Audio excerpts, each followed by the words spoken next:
Adobo ako ng manok guys. Happy New Year po sa lahat. Tsaka mayroon akong marinate na karne. Ayun o. Barbecuein natin. Barbecue tayo mamaya. Ito yung manok. Yung sinasabi nila na hindi daw pwede maghanda ng manok pag New Year. Kalokohan yun.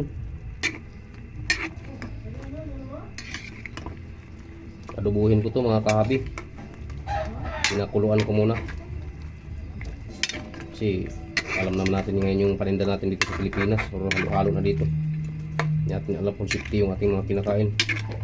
Kaya ang Pilipino nag-iedad lang ng 60, patay na 50, 40. Kaya ito pinaanuhan ko muna, pinatubig ko para matanggal yung unang lason dyan sa manok.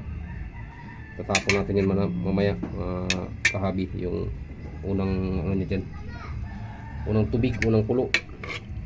Kaya pinakulo ko muna para lahat ng lason dyan sa manok na karne matanggal na muna. Itapon natin yung ano, kuluin ko muna yan. Nandun pa yung mga ricados natin. Babalikan namin kayo mamaya mga kahabi pag adobuhin na natin. Okay guys, ano muna ako guys ng ricado, tunog para mabango yung manok. Lagyan ko ng luya yan guys, hindi mawala sa akin yan. Iba-iba tayo ng pamamaraan. Sa akin yan ang ano ko. Ito yung manok natin na pinakuluan na natin. Ang purpose ng luya sa amin sa mga Bisaya, pampatanggal ang lason sa katawan yan, kakabag. Pero may ibang Bisaya na hindi gumagamit yan.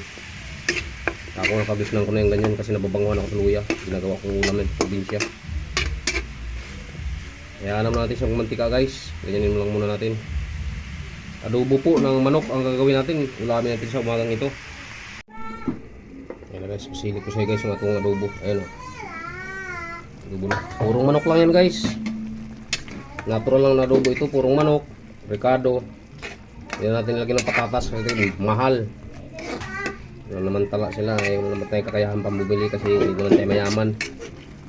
Adobo natural lang to mga guys. Tuyo lang ang nilagay ko at saka sukang kaunti. Tsaka linagyan ko ng marinated na oyster sauce.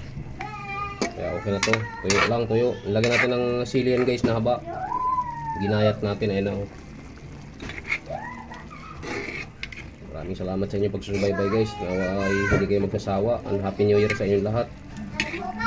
Huwag kayo magpapaniwala doon sa sinasabi na maghahanda doon ng New Year o magluluto ng New Year. Manok. Kakatuka. Kalukuhan yan. Buwagin na natin yung pamahiin na ganyan. Yung kalukuhan yan. Sa akin, si kahabi, ang importante, may maulam ka at malasahan sa dila mo yung ulam. Malamanan ang tiyan mo. Wala nang pili. Okay na yan. Talo-talo na yan mga kahabi. Huwag niyong kalimutan. Oho, dito ko natatapusin guys. Huwag niyong kalimutan yung aking munting channel, Ramil Aplicador Vlogs. At huwag niyong kalimutan pindutin ang notification bell sa bandang kanan nating video mga kahabi. Para updated po tayo sa mga panibago nating video. Bye-bye mga guys. And Happy New Year po sa lahat.